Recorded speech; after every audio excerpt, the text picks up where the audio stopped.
This is the A. I'm Reg Clay. And Norman G. This is the A, where we talk about life in the theater and the theater of life. Yay! Happy 2021 to everyone who's listening or watching on YouTube or on the podcast app. The A is, as always, sponsored by Central Works New Play Theater, headed up by Gary Graves and Jan Sleifler. Central Works, reinventing theater one play at a time. And we have a fantastic guest, Jim Kleinmann. He is I think you are the artistic director of San Francisco Playground. Is that right? Yeah, of Playground. Yeah, absolutely. Absolutely. And San Francisco Playground, I pulled this off of the website. Hold on for just a second. Bad podcaster. and it disappeared. There we go. Playground is a leading playwright incubator and theater community hub with deep commitments to diversity, equity, and inclusion.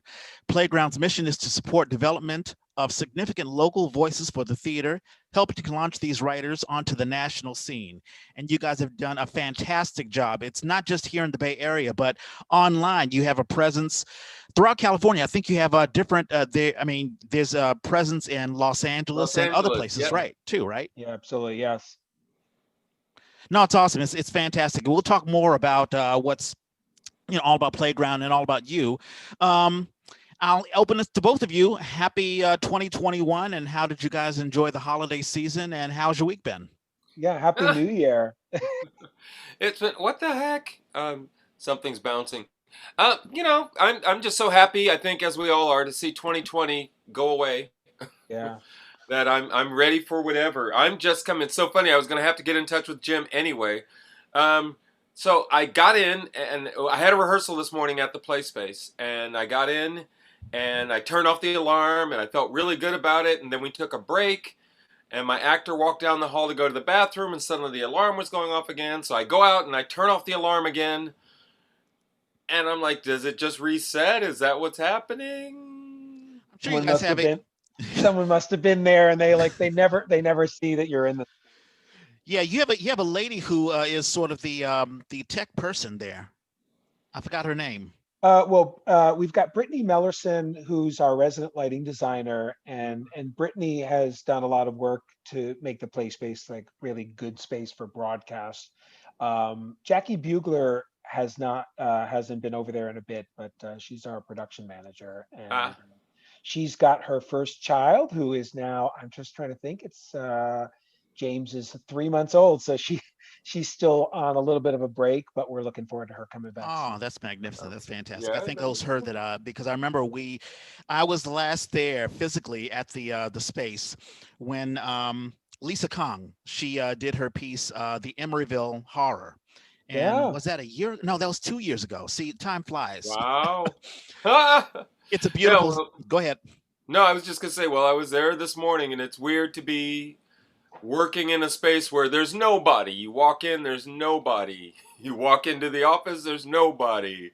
And you finish up, and you're like, okay, just make sure all the doors are closed.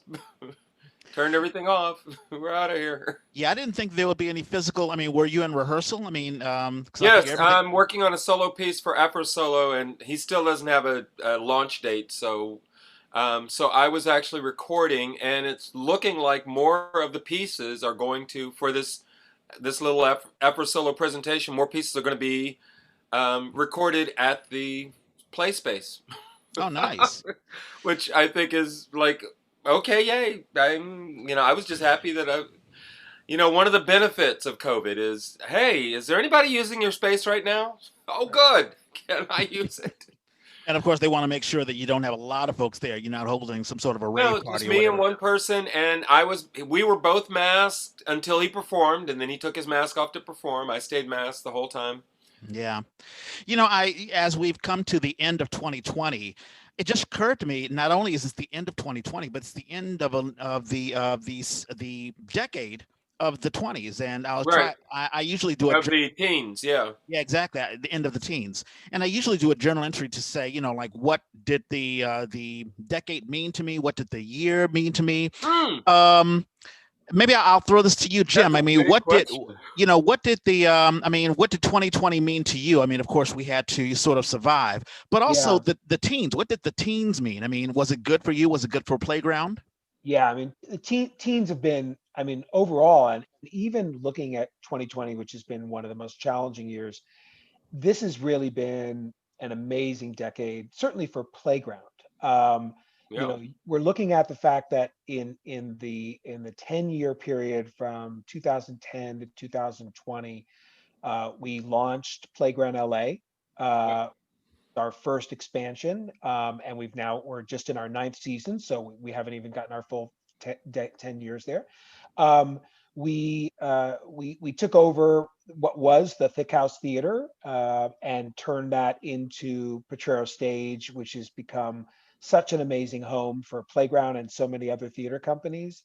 Um, and and I think we've really seen a huge growth in our play development programs. This same decade was the period in which Playground started shifting from co-productions with partner theaters outside of our space because we didn't have our own theater, Right. to producing our work, often still in partnership, but doing our work in our theater space. And so I'm looking at, a whole period of development where we're not only commissioning and developing plays, but now starting to produce them at Potrero Stage, and that's been really exciting. No, that's fantastic. I didn't realize that Playground really only was born, I guess, was 2009 or 2011. Well, so No, no, no. Playground. Playground goes back to Oh, 1994. wow. Okay, I Yeah, didn't know. yeah, Yeah. yeah. We just marked our 25th anniversary a little over a year ago, and we're now in year 27. But it's been a long journey. But we have always been a nomadic theater company, and so having a space that we can Yeah. manage. So this is your ninth year in the space. Is that right? Well, so we've been No. at Thick House. We were there since 2008. Yeah. And then we took it over in 2015, renovated it, and opened it up as Potrero Stage in January 2017. So we're just now finishing our fourth year in the theater as Potrero Stage, but we've been there for a while, as has Crowded Fire and Golden Thread and Claire's Foundation. But the period of Potrero Stage is only now just we're going into our fifth year. So it's this was a pretty significant decade for us. And then even looking at the last year, I mean, 2020, really big challenges. We see our theater closed. We can't get together in person. Contributions are decimated. Ticket revenue is gone. But we also then were one of the first theater companies in the country to shift completely online. And we launched the Playground Zoom Fest, which ends up being the largest new works festival in the country back in May and June. And we end up reaching over 8,000 households in a 6-week new works festival, which is kind of, just an amazing journey for us. A lot of beautiful work being created, and artists getting paid to do what they love. So, I look back and sort of even 2020, which was so challenging, there's so many sweet moments still and powerful moments of creativity. I can't sort of look at that only as a negative. So yeah, my hope, of course, is that 2021, we have a lot to look forward to. We certainly want to get back to our theater, but we've got a lot to live up to, I think, in terms of what we've just done the last 10 years and how to make sure we can go further. And there's certainly lots of good work to still do. I mean, that's the thing is, I think when we look at the work that we were doing around equity, the work that we were doing around uplifting voices from historically marginalized communities, that work was really sort of coming to a fore at the end of this decade, and so now I sort of feel like this is another decade to really sort of keep focusing on that work and trying to sort of make sure that what we're doing is reaching the broader theater community. Yeah, I think you guys, Playground has done an excellent job making the transition. I think a lot of theaters have made the transition into Zoom, but you guys did it quicker and I think almost seamlessly. I mean, it seemed to me, I mean, I remember being a It's part been a of. big learning curve. It It's has been a been. big learning It curve, has but been. others have been slower at it than most, like just figuring out what Zoom and figuring out how to do the backgrounds, the technical stuff. And I Mhm. feel that Playground sort of mastered it a lot quicker than others. Yep. Norman, what did 2020 mean to you and what did the last decade mean to you? Well, I mean, I am in my 5th year of marriage. My 5th anniversary is in a couple of weeks. Right on. So that was a huge transition in my life. And, and I cut my hair at the time. So people see pictures popping up on Facebook, memories, and saying, "Oh God, I remember your afro," and I'm like, "I remember my afro too. It's still there. It's just all inside now. Like one of those dolls. You have to push the button in the back and twist it, and Oh, like a it'll all chia come pet. back out." Hmm. But no, and I'm being grayer, and I'm honestly just sort of thinking about what is that next phase. But I'm not. I'm not some eager young person. Like I'm not. I'm never going to go to the Olympics. That's not going to happen.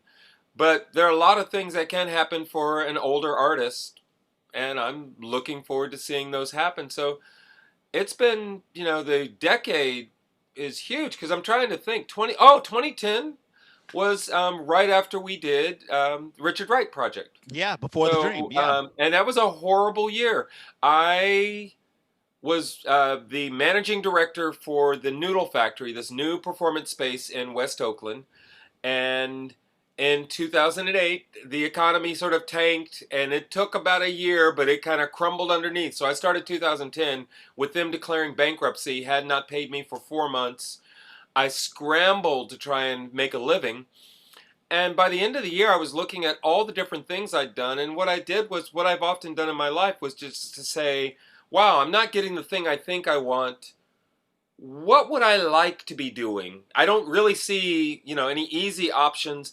What would I like to be doing? And I start asking about that, and the next thing I know, that's what I'm doing. I fill my place up with a bunch of little things. So, now I'm at the point where I'm like, well, what's next? And it's funny when you hear things like Theater First is looking for a new artistic director. And I've had more than one person forward me the email. And I'm like, I don't want to do that. I'm not that's not what I'm looking for. I'm still looking to have a creative voice, but I'm trying to do it in new ways. So this last year has been a great opportunity to take off all the pressure of what am I going to do and instead just kind of kick back and go, okay, well, I don't need to do anything. The way things are falling out, I'm actually okay and things are being taken care of. So again, what do I want to do? And I wouldn't have taken the time for it if it hadn't been for COVID. Yay, COVID. Yeah, it's interesting. I think when people deal with adversity many ways, some, are chafe at it and some are like, why is this happening? And some are like, hey, listen, I need to make an adaptation. I need to make a change. And so, Hmm. I think it's sort of the way of evolution. Those who survive make the Yeah. change, whether it be an organization or a person. And those who resist the change, they can very easily die out. I Well, think, what about you? What about you? well, How the did 20, how the, did you get through the holidays, Mr. Isolation?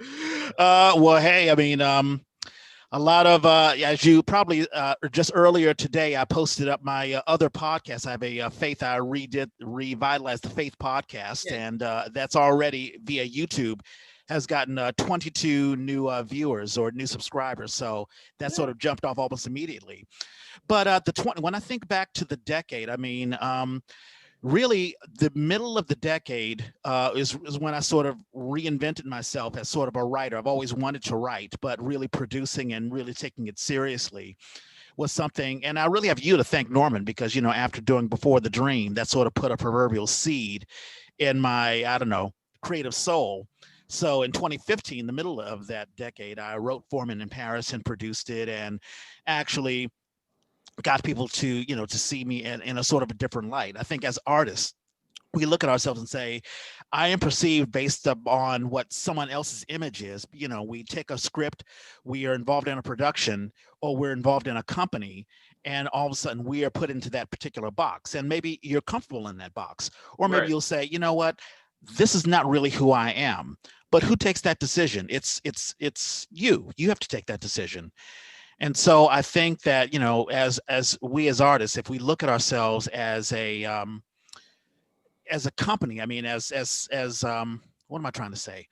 If you as a business, that's what I'm trying to say. If you look at Ah, yourself as a business and say, hey, listen, I need to market myself and not be marketed through another, take more responsibility. then you have more control. You can control where you're going. And that's the lesson that I learned in this decade. And of course, 2017, we started the Yay, and 3 years later, 4 years later, we're sponsored. And we have, I think, 4,000, 5,000 downloads, and we're doing really, really well. I had no idea that it would grow as much as it has. And now, with 2020, we're sort of forced to go on to YouTube.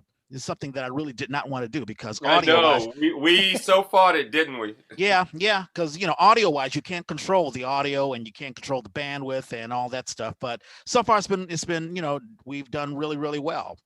I don't have a lot of current events. New Year. Well, I know Dianne Feinstein. There's been a lot of talk that maybe she should retire, that she's losing her faculties or whatever. I don't know if we have any thoughts about that. I've been wanting her gone a long time. Oh, you're not happy with her, huh? I didn't. I don't. I voted for her because she runs against horrible people sometimes. But if she's not running against somebody horrible, I tend not to vote for her. I Yeah. don't like her. And she's had a long run. Like her or don't like her. I really wish Congress would start thinking, wow, I hit 70. Maybe I should think about stepping down. And more importantly, maybe I should think about who's going to replace me. Yeah. Well, that's the exciting thing, is like, what's the opportunity coming up here when she does? I don't know when she'll when her term ends or when she steps down, but I do think it's really exciting to think about who will come next, just as they were sort of having to deal with replacing Kamala Harris Right. temporarily with for a 2-year term. But who comes next as the Senate reps for California? Yeah. Jim, here's a question for you. I mean, I have a bunch of other things, but really just the overall question. I mean, we're 2 weeks away from not dealing with Trump, and I'll be so happy when I can stop looking at my phone and seeing these these tweets or these push notifications about what Trump has done really, really crazy. It'll be nice to have a sense of normalcy. But how have you survived, I guess, the Trump era? And are you optimistic about the future? Are you there's a new strain of COVID-19 that's popped up in Colorado and in LA, and I think even in Florida. So are you more optimistic or pessimistic, or how do you feel about 2021? I mean, I'm definitely optimistic for what's coming up. I mean, I think we're on some level, we're returning a little bit toward normalcy, but I think it's really clear that we're not going to go back to what was before. We can't go back to what was before.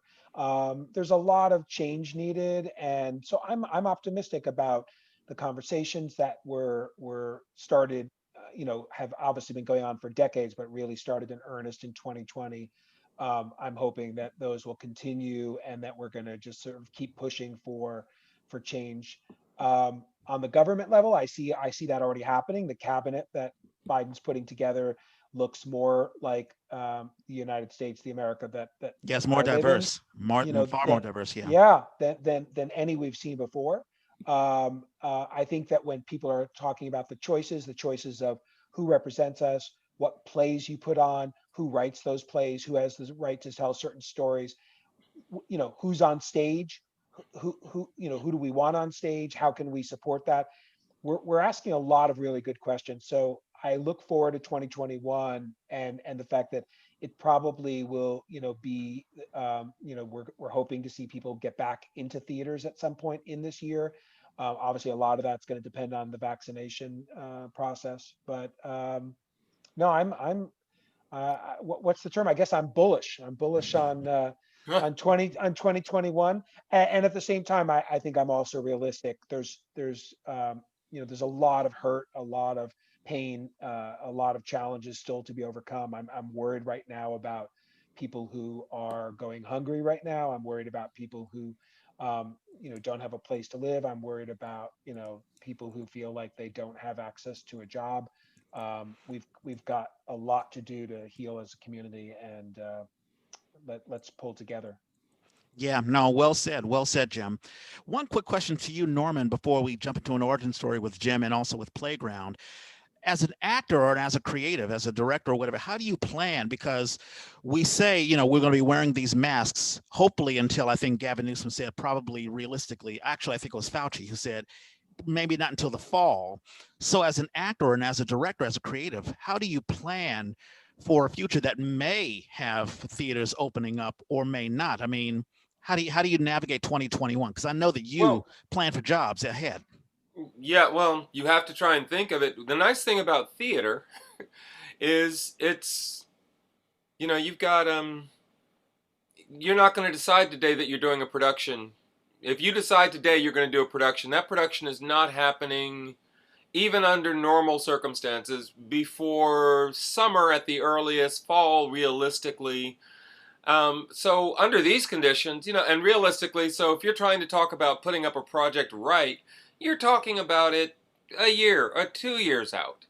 That's just the reality of it. So for me, part of it is going, well, what little projects can I put together between now and that time? But hey, here's the opportunity to start talking to people about what happens, how are we going to re-enter, the world together, gathering, and what ideas do I have that I want to share? What's been great is I'm not sure if I met Jim back in the Traveling Jewish Theaters days, but I was around then, and I remember the space, and I remember especially when they took over and built out that beautiful little, what is now Z Below. Um, and then I started getting involved with Playground off and on. Jim's vision. So when you said we had Jim as a guest, I was like, that is incredible, because the kinds of questions I want to ask about what are we doing and what can we do are the kinds of questions that seem to be on Jim's mind. So I have found working with Playground is always that there's the challenge of pushing the boundaries. What you can and can't do, what you're supposed to do, but to do it creatively. So you've got actors with scripts in hand. Well, that looks really dumb when everybody is doing this the whole time. It looks horrible. So how can you do that and be more creative about it? That was like the first hurdle. When we suddenly went remote, with everybody remote, and the first thing Jim said is, there are some interesting possibilities that we can add into this mix. And the first thing he did was hire somebody who was actually technically proficient to talk to directors and to support actors and to start to bring those elements in. You can't ask an actor to have the right sound. It'd be nice if they do, but if they don't, what are you going to do? And instead of seeing these as liabilities and limitations, saying, how can we still be creative? That has been an amazing education. So I love that we're getting to bring this conversation back to Jim, because I definitely think about all of this in a different. I don't want to teach. I didn't want to teach Zoom. And I had a conversation a couple of weeks ago. I had to check in with some people. We normally do a spring workshop. And I was going to say, I don't think it's a good idea. Those poor kids are on Zoom all week. Let's let them have a weekend off. And the next thing that was going to come out of my mouth was, because I don't really know what we would do. And before I could say it, I already had 3 ideas. And one of them I'm in love with. So I'm like, oh, actually, yes, we can definitely do one day. I think one day would be, I can give these people something that would be worth their time working in this medium. And I would never have pushed myself to think that way 10 years ago. Yeah, Nels, well said. And I'm also glad that, we have you on, Jim, and Playground. Playground has been really just fantastic for actors, for writers, for creatives. It's really a place to work out, let's say you have a piece that may not be all flushed out or may not be ready. You can at least have a group of really dedicated actors. And we're going to have a bunch of actors from Playground on our next, I think most of January, we'll have a bunch of actors from Playground. Wow. I don't have their lists. I don't have the list right now, but it's a testament to how wonderful Playground has been for actors, for writers, for creatives. And the foundation is you, Jim. So let's get into an origin story. How did you get involved in theater, and where were you born and raised? Sure. So born in Columbus, Ohio, but grew up in New York. My dad was working head of the hospital pharmacy at Montefiore, and so I grew up in town Ossining, probably better known for its prison, Sing Sing. So when they say go, send them up the river, that was up the Hudson, which is where Ossining is.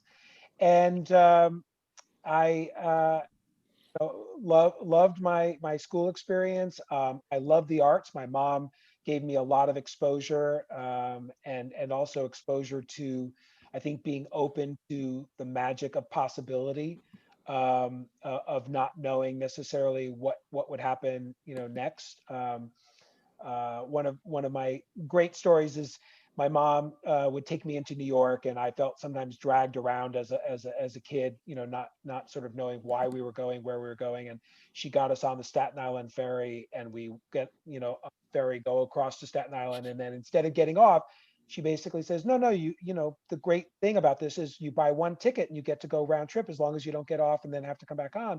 So we stay on the ferry, and I'm like, what are we doing? And then all of a sudden, the captain opens the door, and there's this little kid, probably about 5 years old, and he lets him into the bridge. This is obviously pre 9/11, Hmm. and he sees me and my mom just standing there, and he says, "Come on in." And so we go back into the bridge, and then as the ferry takes off and starts going back to Manhattan, the captain basically says, "Hey, why don't you come over here?" And he lets me basically hold the wheel and basically sort of steer it straight across, and says, like, just hold it steady. And so I have this memory of actually being open to the experience of going on the Staten Island ferry and actually getting to steer it across the harbor, you know No, they don't get to do that and anymore. they don't get to do that, and they shouldn't do that. But I credit my mom for sort of reminding me that you have to be open to possibilities, open to the creative opportunities. And so I've tried to sort of be, let that sort of guide me in my life. Did you have And any siblings? You have any I siblings? have I have two older brothers. One who's now in Stamford, Connecticut, an architect, and another in Chicago who is in tech and sales. So you're And the only so artist, huh? I'm well, I'm the only one practicing the art is I guess the reality. But definitely art was a part of my family growing up, and um, I was a musician. I loved the theater, but I didn't really get into theater until college.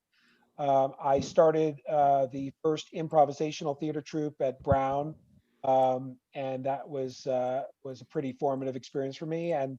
Um, and then when I got out of college, it was another recession. Unfortunately, I've lived through a bunch of them, but I was not able to find a job easily when I first got out of school. But I ended up interviewing and getting a position with the New York Philharmonic, and Damn. it was my first real arts administration job, and I loved working for the Philharmonic. I was only there for 1 year, but it ultimately was probably the thing that helped me get into the Yale School of Drama, which I applied to a year later. Yeah. When And you mentioned the depression, I'm guessing it's the late 80s, 87. I remember because I was in New York yeah, in fall of 87, and yep, that was when the stocks, I think it was a computer error or whatever, something happened. And so I'm guessing that was the time. exactly. I graduated in spring of '87, and that summer was that was a tough year. And then, obviously we had the 2008 one. Actually, if I remember correctly, there was the recession '87. There was another tough period in '92, which was when I got out of grad school. And then the next big one was obviously 2008. So I remember a few where it made it a little more challenging to find work. But yeah, so for me, theater was part of my experience, but the real transformative experience was going to the Yale School of Drama. I was there in the theater management program. That was a 3-year program. And I came out of that and I moved to the Bay Area to become the managing director for Traveling Jewish Theater.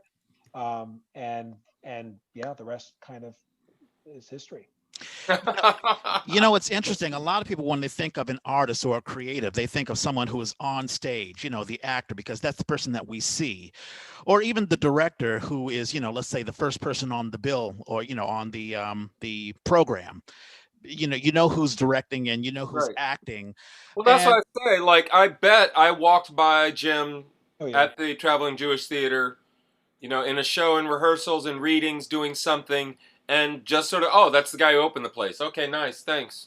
Yeah, I was trying to remember, Norman, like when we first connected, but like I totally remember all of our times at Berkeley Rep together, doing Yeah. Monday Night Playground, and then eventually working together on the festival and all the shows you've done. But I couldn't, it's sort of like hard. I was aware of you, certainly as an actor. I was aware of your sort of shifting and spending more time directing. I knew that you had started the theater in Oakland. Right. Yeah, but I wasn't as big in the East Bay originally. I was in San Francisco for many years. Playground was based in San Francisco, so I wasn't as aware of the theater going on in Oakland when you were running that. Right. Um, but I was very interested in getting a chance to work together. But most of our memories are obviously now the Monday nights at Berkeley Rep and getting to hang out at And yeah, and now the Potrero stage. Yeah, now it's Petro Stage. Yeah. Yeah, the question I had is why, I guess, do you see yourself as a creative, as someone who it may not be on the stage, may not even be directing, although you do direct? As a I matter of fact, do. I yeah. do. Well, that was really the drive for creating Playground. I mean, I was enjoying working with Travel Jewish Theater. It's an ensemble company, but that was not going to be my artistic home. And so I started Playground in '94 with playwright Bridget Mullins and Denise Shama, who's a director and a friend, and some of the grad playwrights from the San Francisco State program, like Prince Gomovius and John Levine, and so yeah, we started Playground with the idea that this was going to be an opportunity for me to express myself artistically, to direct, but also to support artists, because I love writers, I love their storytelling ability, and anything I could do to support them getting their stories out, that makes me really happy. So Very, very cool. Norman, did you have any questions? I have a couple, but I don't want to dominate the no, no, no. I'm enjoying. Again, it's the specifics of all those things that Jim is talking about um, come back to me to that larger vision that and when I started Oakland Public Theater, I very quickly, because the first thing I did was hire directors. I'm like, I'm not trying to make this my little vanity project. Let me get some people who are already established, see if they will support my vision. And after a while, I remember hiring a director, watching a rehearsal, pulling them aside on a break, and just politely kind of saying, when I read the script, I sort of felt like it went that way, and right now it feels like it's going this way. What's your sense of it? And they agreed, and I said, so, and specifically, that actress is going in the wrong direction. Do it, deal with it however you want to, but that's just my take. That's all I'm giving you. She walked right in off of that break and said, okay, let's go back to this scene. I said, you don't want to go back. Go ahead and get through whatever else you were supposed to in this rehearsal. She's like, no, let's go back to this one scene and let's try it this way. And I sat there going, oh my God, I'm not the director, but I'm definitely that voice. So I hear that from Jim all the time, is that way where you risk stepping on somebody's toes to get either a clearer sense of what they're trying to do and if they understand where it's not working, or some opportunity, probably the word you use the most, that opportunity that we're missing. yeah. And so yeah. I've always wondered, because you also deal with the headache of managing all these people. Yeah, it's wonderful on paper when everyone has the same vision and everyone's going to the same direction, or let's say everyone looks at the script, if it's a particular production, the same way. But obviously, a lot of times it doesn't happen that way. So here's a question for you, Jim. Are there times, let's say in Playground, where I don't know, you may have one particular vision where, let's say, someone comes in Playground, and you have a lot of individuals who come in who have a completely different direction, they have a completely different vision, and you're like, oh my goodness, what's going on here? I mean, how do you deal with people who are not on the same page as you? Well, I mean, the advantage of my position is that, I mean, you're hearing more artistic leaders sort of looking at other titles to really represent the work that they really do. And so you've got people now called like artistic facilitators, like John Tracy at Theater First. And I do think in some ways that my role is much more as a facilitator. I love, working with exceptional artists who have their vision and know how to collaborate with other artists. And so, I'm just really interested in putting teams of people together. And I don't need everyone to have my vision for a project. In fact, I'm much more interested in seeing how different people will bring their own vision to the project. And sometimes it's the way I would have approached it. Sometimes it's not. I have plenty of projects that I can work on artistically, So, I love just sort of seeing where they go with it. And theater is a problem solving kind of thing. It's not like you're going to just do it once and get it done and it's perfect and you just reproduce it. It's not making widgets. Every play is different. Every actor in a play is going to create a difference. You could do the same play 20 times, but with 20 different casts, it's going to be different every time. It's different sometimes from performance to performance. So, you're supporting a group of people trying to figure out how to tell the story. And the only thing I can really focus on is to say, remember what we're here to do. We're here to tell the story, and we're here to support this writer in telling the story the best possible way.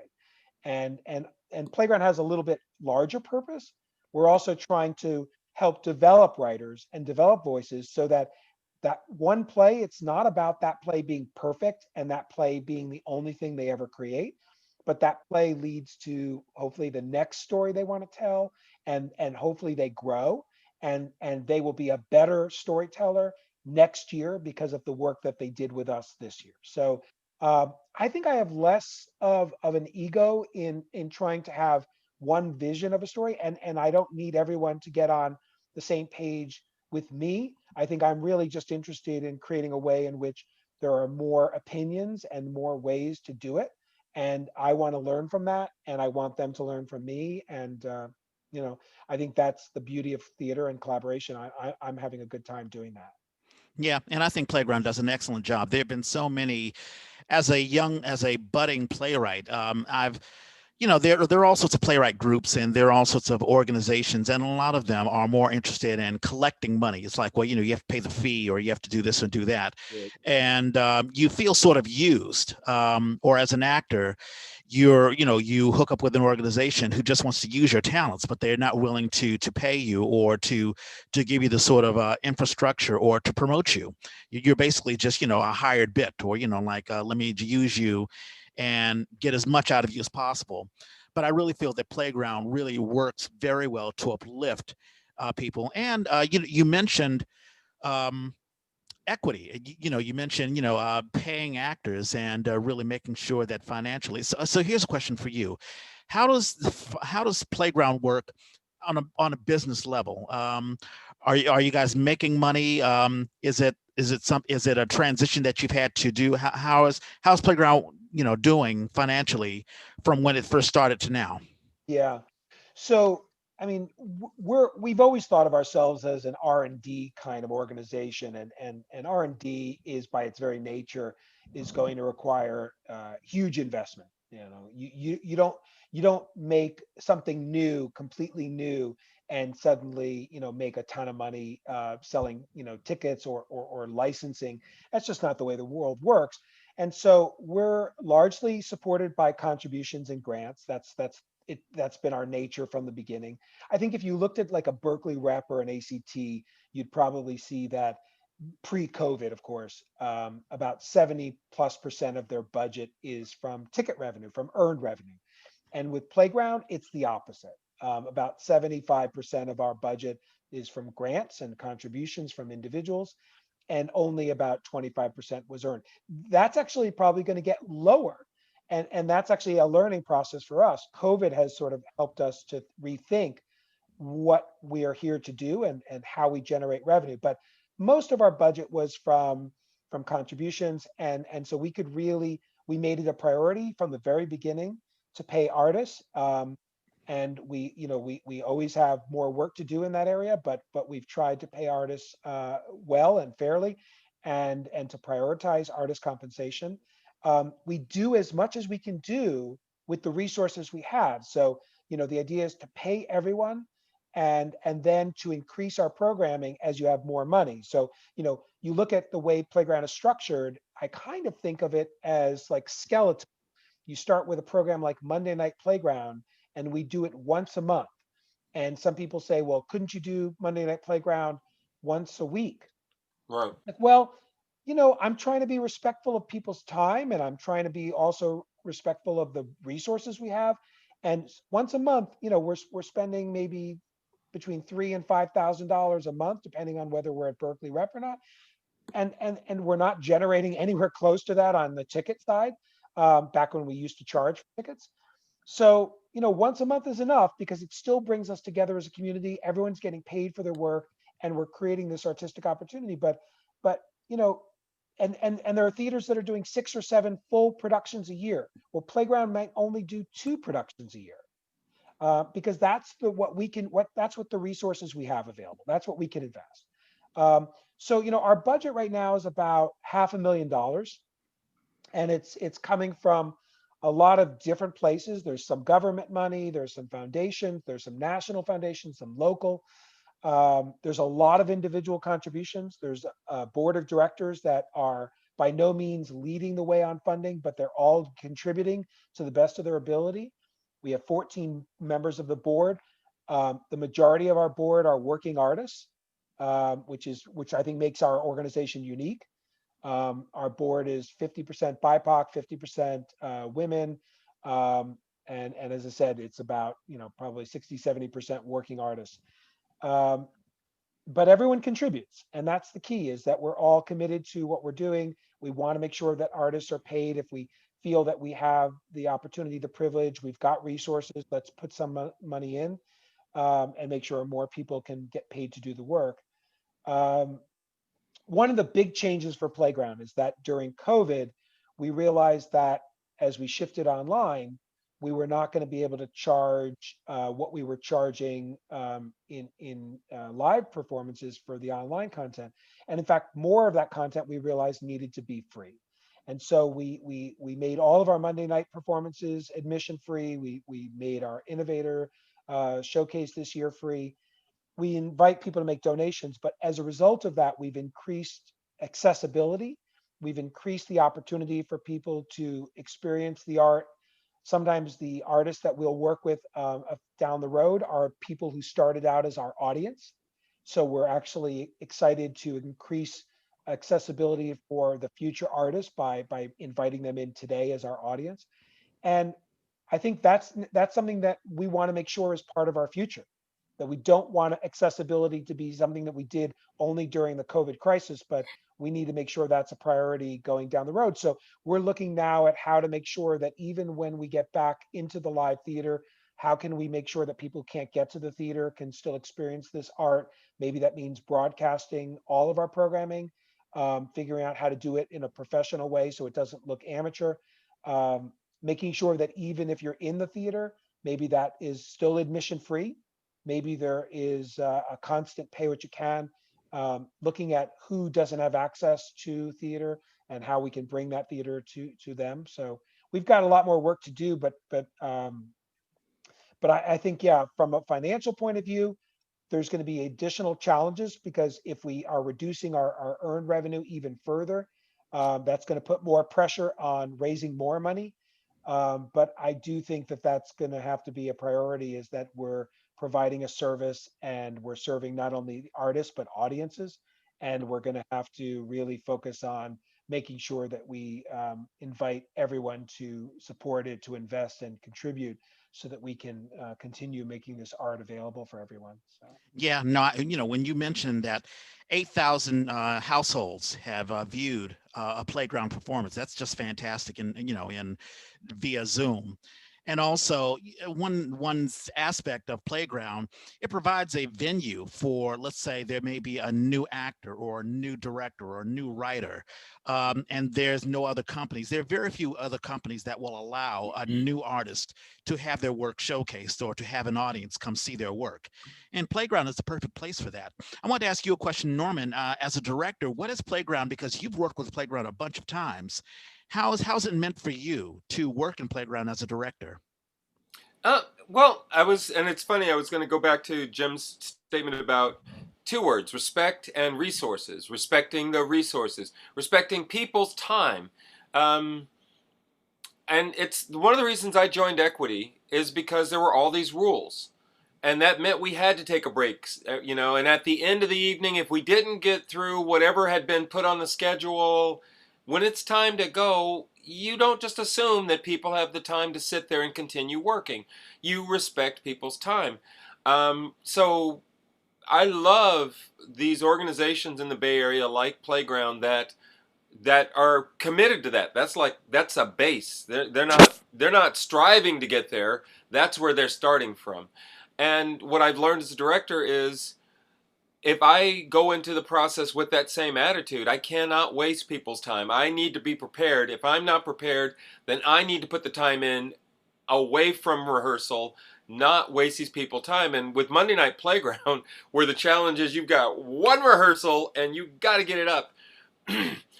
Again, I had to learn how to think quickly, but I also had to recognize that part of that time management is recognizing how do you communicate with people. So the human side of it. And it it didn't take me long to make the adjustment, but I found myself like I know that I come in and I've got a list. I need to get through this.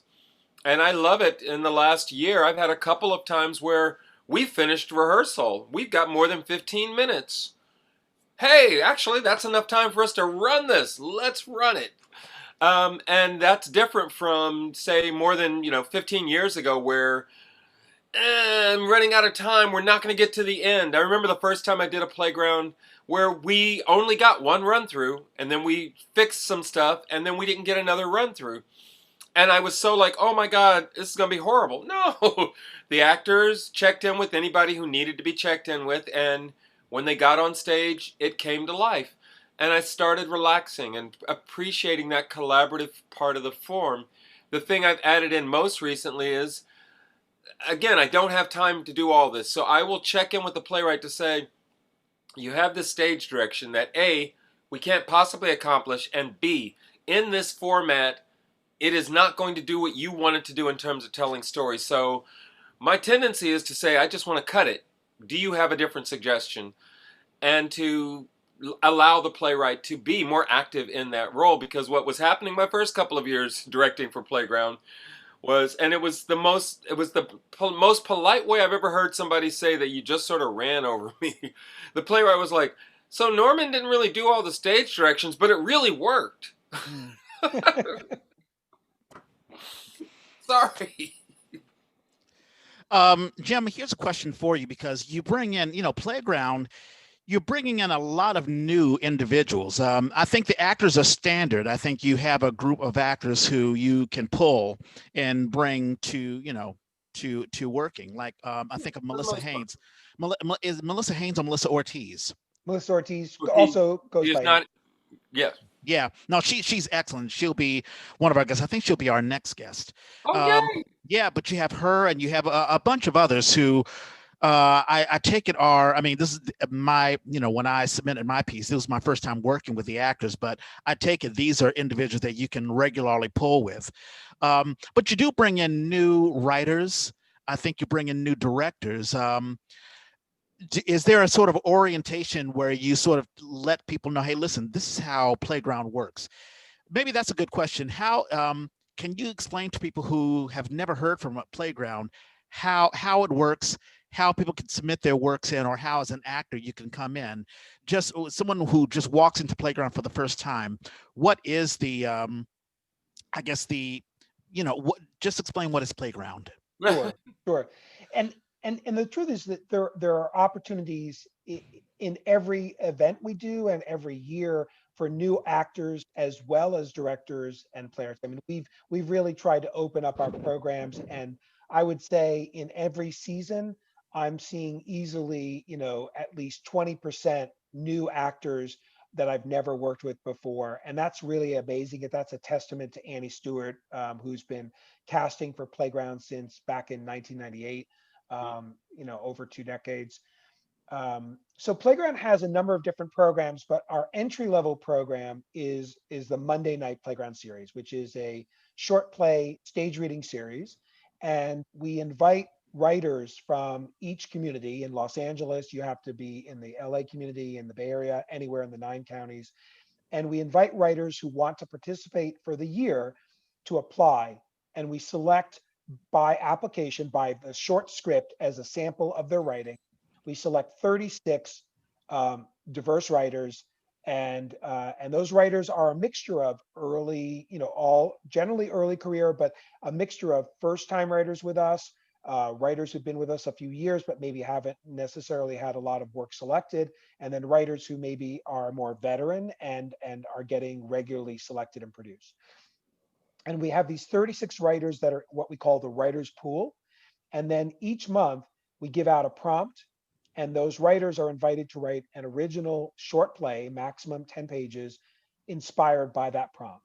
And then we have a committee in both Los Angeles and the Bay Area made up of directors and dramaturgs and producers who help select the top 6 plays each month. And those plays are rehearsed on the day of the event and are put together as a script in hand stage reading. Now, when we were pre-COVID, we were producing that work in theater, Berkeley Rep for the Bay Area and Broadwater theaters in Los Angeles. Since COVID, we are now all doing this online, and we're going to be online at least through the fall of 2021. And that's actually opened things up a little bit because we are now able to work with directors and actors who aren't necessarily limited to the jurisdiction where we are based. So we're actually involving actors from Playground who are now in New York, Yeah. in Washington, in Arizona. And so, these are people I know through Playground over time. Sometimes I'm getting to know new people. I do a reading with someone and then we bring them back to do another Monday night. But Monday Night Playground is our intro program, and it's where we get to know writers. You get to write these plays every month. And even if you're not picked for Monday Night Playground, we do something called Recess, where every writer can have their script read by professional actors. And Melissa Ortiz has participated in this a lot, where we bring 4 actors together and we do cold readings of the scripts that didn't get picked so that everyone gets a chance to hear it aloud and get feedback.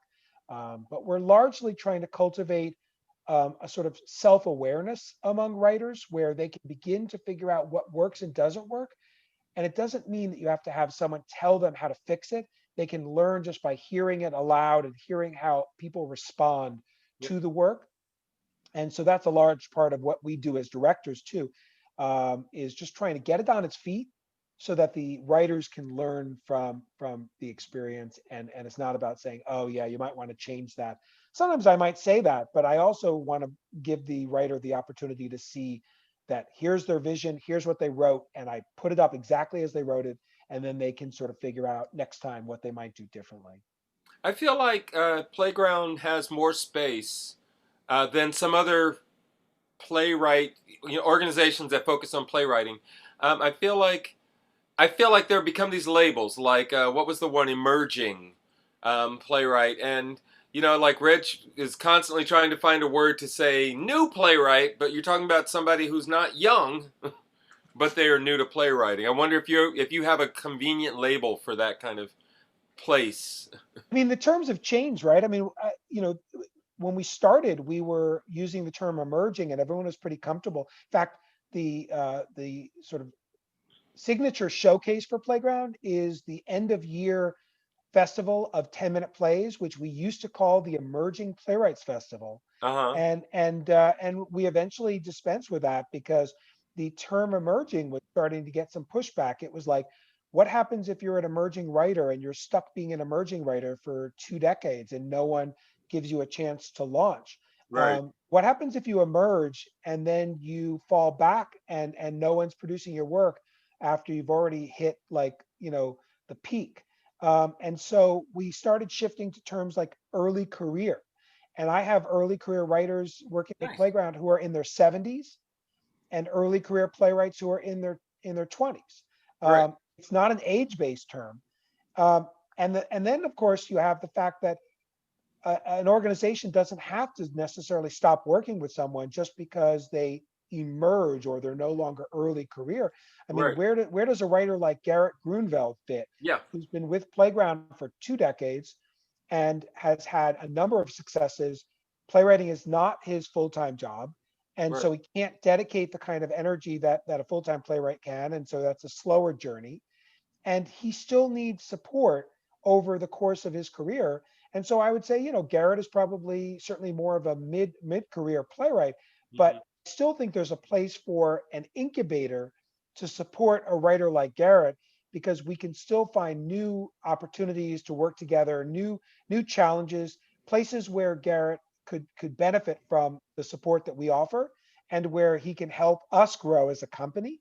And so, like we just did Garrett's play Disbelief last spring, and more people probably saw Disbelief than saw some of his previous work because it was digitally broadcast.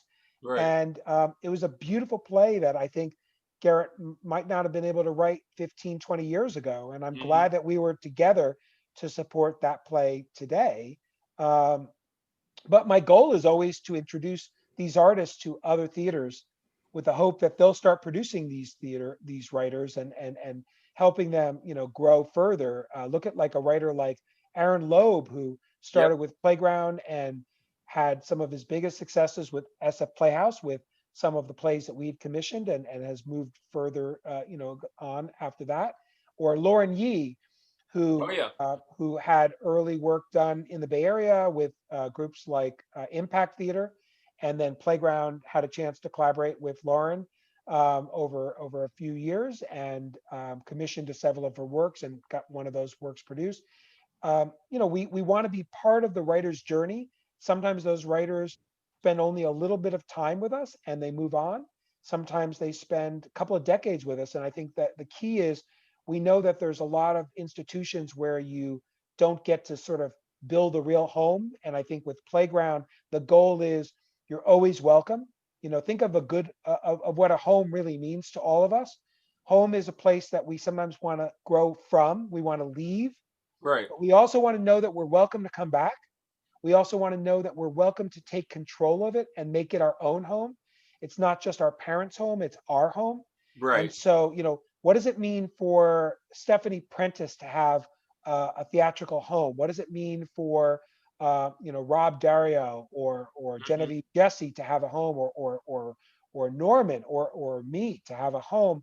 We want to be able to make that home in our own vision and to work with other people, but we also know that sometimes we need to leave home. And so, I think that's what Playground tries to represent, is a place you can sort of go from and come back to, over and over again. Yeah, I feel like you've built a wonderful framework for that. And to touch on one other thing that I t- started to talk about earlier, that notion of respect and resource, that the cadre of actors are, it's great. Yeah, you couldn't get these people every week. You really couldn't. A lot of them you could not. And it's wonderful to go, well, wait a minute, where's Adrian Dean? Oh, Adrian Dean is in a show, so we're not going to see Adrian Dean That's this right. month. But 2 months from now, when her show is done, she's going to be hungry and happy to come back. And to see that mix of talent on the stages around the Bay Area, and to feel like they do feel welcome to come back to Playground, that they enjoy it. The biggest thing that I think we've lost in COVID is that all that energy, that time of all reconnecting before we start our rehearsals, and then afterwards getting to hang and just appreciate, hey, not just appreciate what you did today, but I saw you in that show last month or last year even, and I'm so thrilled to get to actually connect with you. We don't get enough, we don't have enough of that in the Bay Area, I think. Yeah, absolutely. I mean, we're Yeah. definitely pushing for the pleasure that we get from working together. There are a lot of kinds of work that you don't have to spend as much time with so many different kinds of people. And I think that, if you're not into that kind of collaboration, then don't do theater. But if you are, theater is pretty amazing and unique in how it brings us together. Yeah, even the happy hour that you have, the digital happy hour, the virtual happy hour, like on every Friday, where people just gather together and just talk. I mean, it's not just building a production, but it's also building a community. Yeah. Also, one thing that you had, there were two things I wanted to bring up. Number one, the Playground also has a collaboration with, I can't remember the organization, but playwrights who submit their work to Playground, they can also submit their work to an online organization. I think it's a national organization. Is that correct? Trying to think which one this is. Because you had sent a link, and I'm trying to. I think it's a sort of it's an online website that can submit works. Oh, well, so I mean, there's a number of amazing resources, and we try to sort of keep aware of how we can support writers and the community. One of those is the National New Play Network, which Bingo. we, That's what I was yeah. thinking about. So we joined NNPN, I don't know, half a dozen or so years ago, maybe more now, and we're an associate member. It's interesting. I mean, a testament to the Bay Area and its commitment to new work.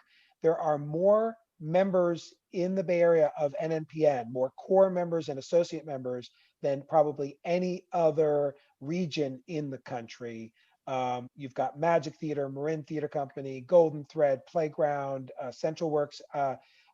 You can go on, but there's so many organizations that are Magic Theater I mentioned. But and so one of the tools that NNPN came up with a number of years ago is something called the New Play Exchange. It's a digital database that allows writers to create profile and to list their plays, to even put samples, either the full digital script or excerpt, and they can actually put down like cast breakdown, and then it allows for other artists to comment on those plays, to create playlists, to say, here are my favorite 10-minute plays, or here are my favorite plays by Black authors. And you can curate your playlist, you can comment on different writers, you can share it easily. And I would absolutely say if you're a writer in the US, you should absolutely be on the New Play Exchange. In fact, I'm not sure it's even limited to US, but it's an incredible resource for certainly early career writers and even more established, to share their work and to be visible. Yeah, yeah. In the minute when you told me about it, and I never knew anything about it until I joined Playground, and I've submitted some work as well, and I think all budding playwrights should do that. Definitely. Very cool. Yeah. Also, the second question that I had, you had mentioned a little bit about. I really believe that theater is sort of emerging. I mean, we live in an age of YouTube and Facebook and, well, I guess digital media, video being uploaded. And you had mentioned that perhaps, do you think that Playground will sort of evolve into not just presenting theater on the stage, but also having cameras involved so that we can broadcast Definitely. works? Yeah, Do you no, think that's in the way of the future? I absolutely do. We're actually in the middle right now of a planned renovation for Potrero Stage. It was scheduled before COVID, and it was slowed down a little bit because of COVID. But we're looking at doing a few upgrades to the equipment, to the signage, and one of the things that we're going to be bringing in is some cameras uh, for Wi-Fi broadcasts, some high definition camera work. Yeah, it's still going to be done in a way where we're not trying to create a television studio or a film set, but we're trying to create a way to share the live theater experience for people who can't get to the theater space. Mhm. And our goal right now is to have that ready to go by the fall of 2021, when we're supposed to return, hopefully, to the theater for in-person activity. So we're definitely looking at making that a regular part of Playground's work, and we're hoping to offer that to all of the theater companies that use Potrero Stage, like Crowded Fire and Golden Thread and Playwrights Foundation. Hopefully, it's a way to expand our reach, to ensure that instead of just the roughly 90 some odd people that can normally sit at Potrero Stage for a performance, that we can reach more people. It might also then be a way to further leverage the use of artist time. I mean, think about the fact that for a small theater, we typically have to run a show for 5 or 6 weeks in order to reach the kind of audience that maybe Berkeley Rep can reach in a single week. And if we're able to broadcast that work, we might be able to, in 1 week's time, use a 99 seat theater and reach as many people as a much larger theater. So, and we can also reach people from all over the country. And particularly when we're trying to support new voices, I think that's even more imperative, that we're looking at how to share the stories outside of the Bay Area, share those stories with other theater producers around the country who probably can't fly to San Francisco to see the work that we're doing. So not just sharing a script, but sharing the live stream. So we're definitely really excited about that possibility coming online in the next 6 or so months. No, that's going to be really, really exciting for an actor, and also, imagine a writer saying, "Wow, not only can I have my piece done on Playground, but also it can be broadcast, and I can have, something digitals, and as an actor, that's very exciting as well. And I really think that that's sort of the way we talk to the guy at Tabard Theater. Oh, Williams, John. John Williams, yeah, and they've done that. They've brought in cameras. I think Well, they they've have. gone full. I mean, 3 camera. They've gone there. Oh, wow. Yeah, but Okay. I really think that more theaters will do that. And if I were an actor, and I know that not only can an audience member see my performance, but also it could be broadcast. Mhm. That I would be on cloud nine. We've hit the 1 hour mark.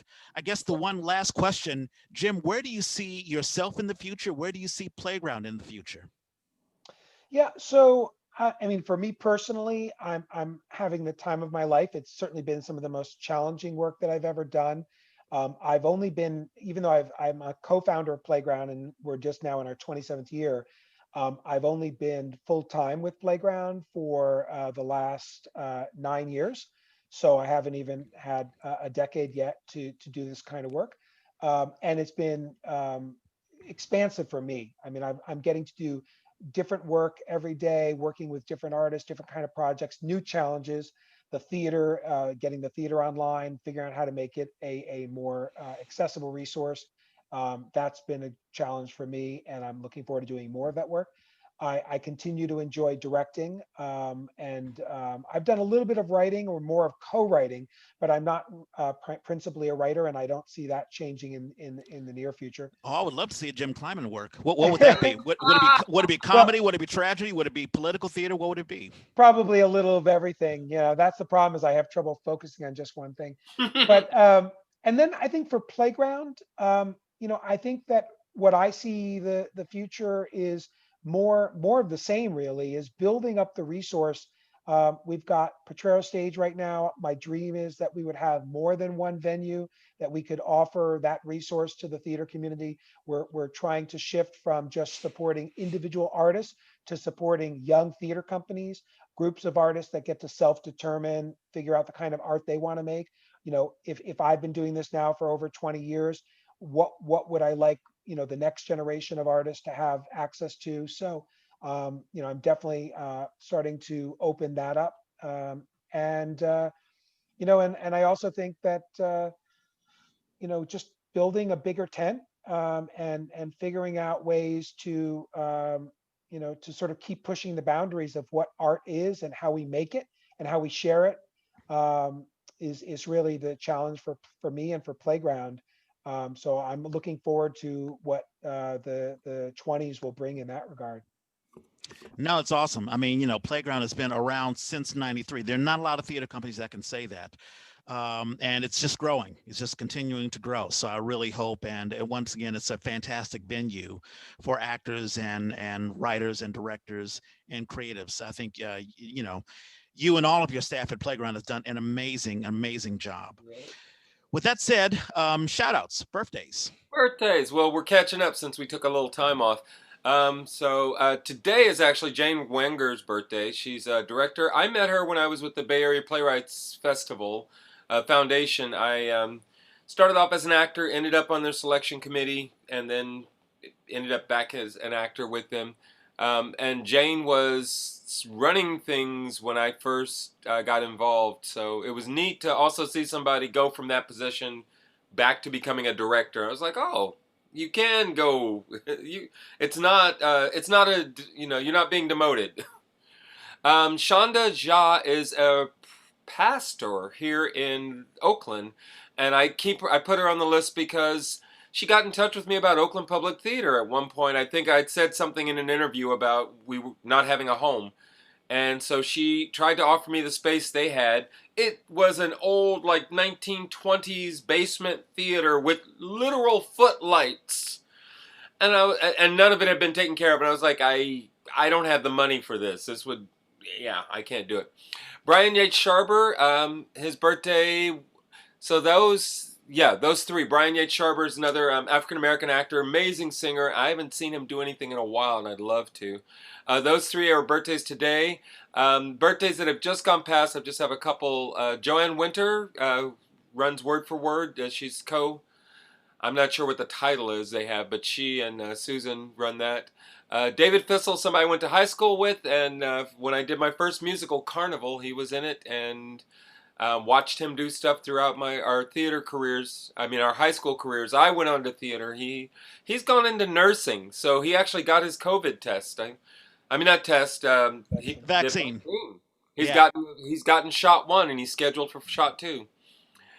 Tony Kelly, his birthday was, I believe, yesterday. Oh, happy Um, birthday, Tony.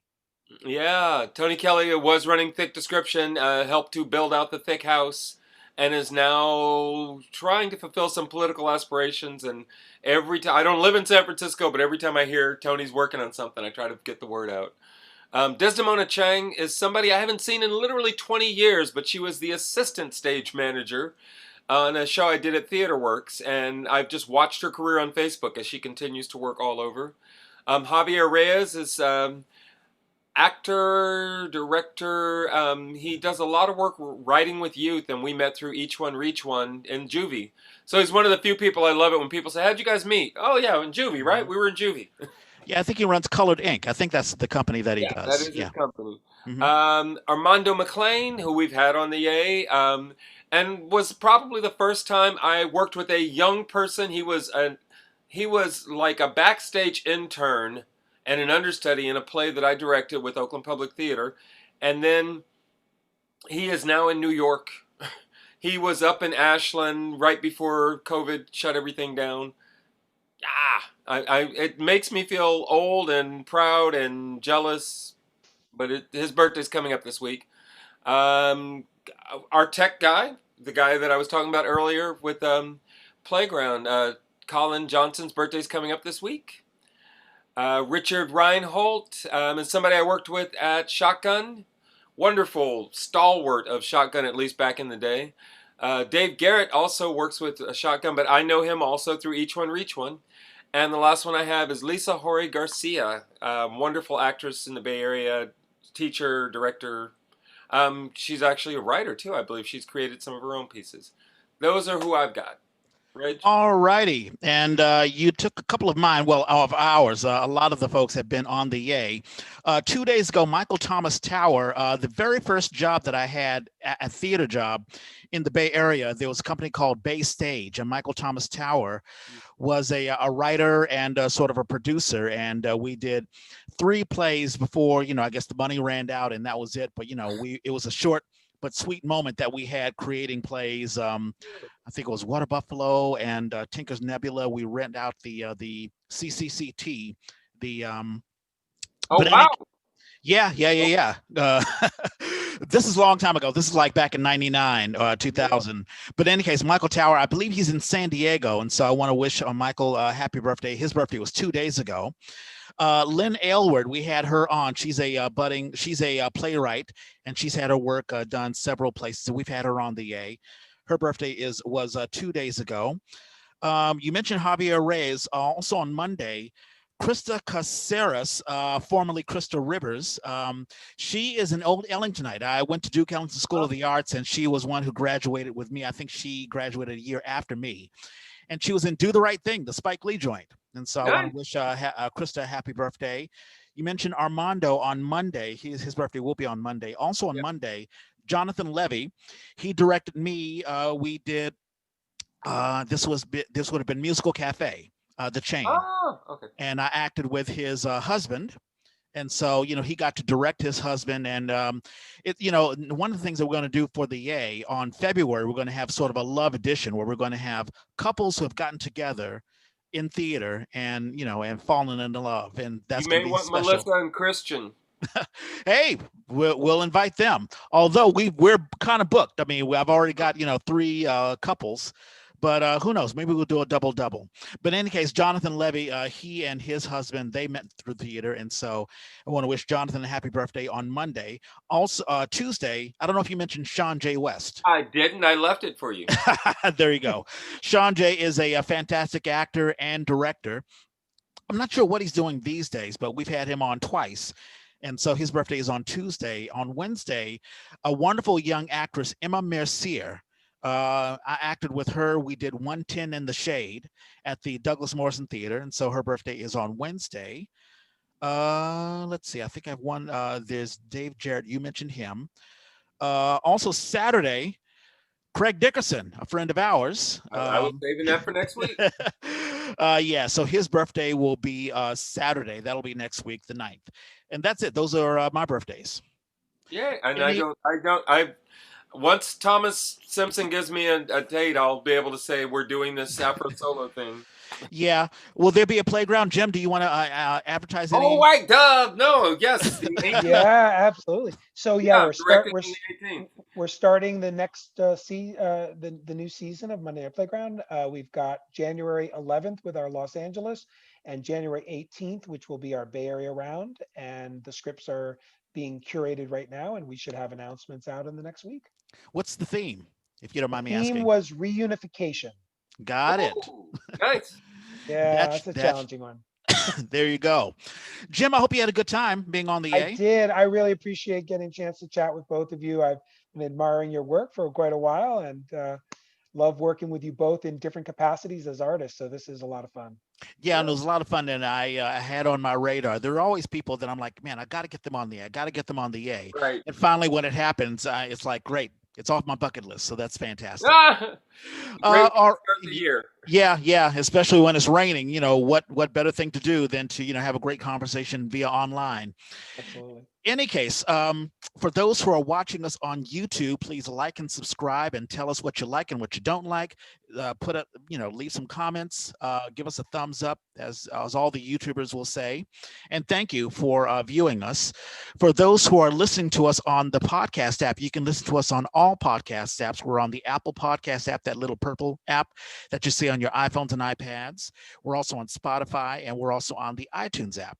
If you're on SoundCloud, if you're an Android user, you can use the SoundCloud app, or you just can go on soundcloud.com and you'll find us. The Yay was created by theater people for theater people. If you have a show you want to advertise, or if you just want to advertise yourself, let us know. Hit us up. We're on Facebook. We're on Twitter. We're on Instagram. I'm at Reg Space Clay. And I'm at Who's Your Hoosier. Jim, is there a way that people can directly connect to you? Yeah, they can connect to me at playground-sf.org. And my email is jim@playground. Okay. You don't do the social media stuff? Well, everything through Facebook and Twitter is the Playground. So yeah, at playground-sf. All right. And we'll put a link there, especially the website. I think it's playground-sf.org. Yeah. Well, for Facebook, it's you can just do Playground SF, and for Twitter as well. And for Instagram, it's Playground SF Theater. Awesome. And we'll have all those links when we post this. That's it. Thank you so much, gentlemen. And as Norman and I always say, we gotta find better sign off. And we are out. Have a wonderful beginning of 2021, and we'll see you next time.